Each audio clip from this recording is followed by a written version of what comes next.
সন্ধ্যাটা হইলে মন পেট সব খালি আমার খাই খাই করে। তো আজকে খালি ভাবতেছিলাম কি বানামু কি খামু। পরে ভাবতে ভাবতে আমার ভাই কইলো যে চিকেন মোগলাই বানাইতে। পরে এই দেখো আমি আইসা পড়ছি বানাইতে। এই যে বাটি নিচ্ছি একটা, প্রথমে 1 কাপ ময়দা দিছি। তো পরে মনে হলো যে না এটুকু হবে না, এই জন্য আরেকটু দিছি। তোমরা তোমাদের ইচ্ছা মতো দিয়ে নেবা। আমি এখানে 2টা মোগলাই বানাবো দেখিয়ে পরিমাণ মতো নিছি, একটু লবণ দিচ্ছি, ওটা ক্লিপটা নাই। দেন 1 টেবিল চামচের মতো সয়াবিন তেল দিছি, দিয়ে এটাকে সুন্দর করে মাখাইতে হবে। একদম মানে ভালো করে মিক্স করতে হবে। দেন আমি এখানে একটু হালকা কুসুম গরম পানি দিছি। তোমরা নর্মাল পানি দিতে পারো, বাট নর্মাল পানি দিলে এটা একটু শক্ত হয়ে যায়, এই জন্য হালকা একটু কুসুম গরম পানি দিবা যাতে একটু সফট হয়। পরিমাণ মতো পানি দিয়ে ডোটাকে সুন্দর করে রেডি করে নিতে হবে। এই যে দেখো আমার ডোটা রেডি হয়ে গেছে। উপর দিয়ে আমি আরেকটু সয়াবিন তেল দিয়ে সুন্দর করে মেখে এটাকে আমি ঢেকে রাখবো 1 ঘন্টার মতো। কিছুক্ষণ রেস্টে রেখে দিলে ডোটা অনেক ভালো হয়। আর এইদিকে আমি চিকেনটা রেডি করছি। দেখো চিকেনটা একদম কুচি কুচি করে কাটছি, কারণ এটা মোগলাই ভিতরে যাবে। দেন এখানে আমি একটু হালকা লবণ, মরিচের গুঁড়া আর একটু ধনিয়ার গুঁড়া দিচ্ছি, আর একটু আদা রসুন দিচ্ছি। অ্যান্ড এটাকে আমি রেডি করে আমার ভাইকে দিছি ভাজার জন্য। দেখো কি করতেছে, একবার এটারে এমনি এক জায়গায় করতেছে, আবার এটারে ছড়াইতেছে, এমন ঢং করে নিজের শেফ মনে করতেছে। তো যাই হোক, এইদিকে আমি পেঁয়াজ মরিচটা সুন্দর করে কুচি করে লবণ দিয়ে মাখাই নিছি।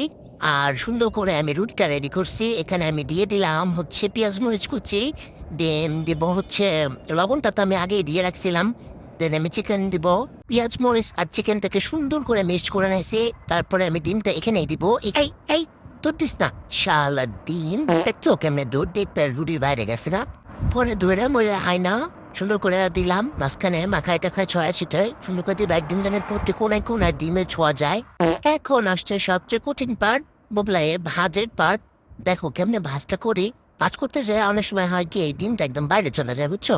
যাই হোক সুন্দর করে দিতে হবে। প্রথম এক সাইড দিয়ে নিছি, এ দেখো এখন আর সাইড দিতেছি, তারপরে ওই 2 সাইড থেকে দিয়ে দিবা। তোমরা ভিডিও দেখে বুঝে নিবা কেমনে আমি ভাজটা দিছি। এখন তো হচ্ছে আসল খেলা। উঠাইতে যায় মোমেন্ট ডিমটা তেরা হয়ে পড়ে যাবো।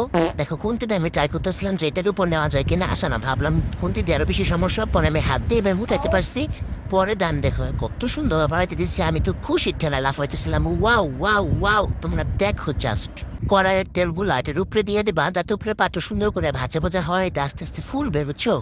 আগে পাগল হয়ে যাবে না, তেল থাকবা দিতে দিতে একটা সময় দেখবে এটা ফুলবে, সুন্দর করে ভাজবা আস্তে আস্তে জাল দিয়া, যেন একদম ভিতর পর্যন্ত ভাজা হয়ে যায়। এখন এটা উল্টাইতে যায়, একটা চামচ দিয়ে কখন উল্টাইতে যাবে না, তাইলে তেল ছিটকে এসে তোমার সুন্দর শরীরটা নষ্ট হয়ে যাবে। এ দেখো আমি আরেকটা চামচ নিয়ে কীভাবে উল্টাইলাম, এভাবে কিন্তু উল্টাবা। এক হাতে উল্টাইতে যাবা না, তো যাবাই না। Wow, just look at this guys. তোমরা তো পাগল হয়ে যাবে, তোমরা কিন্তু আমার নজরটা যদিও না, আমার আবার পেট খারাপ হবে। এটাকে আমি সুন্দর করে প্লেটে নিয়ে কাটিং করে নিতেছিলাম, সার্ভ করবো। তো সাইডে আমি দেখো একটু সালাদ দিয়ে দিছি, শসা পেঁয়াজ দিয়ে বানাইছি।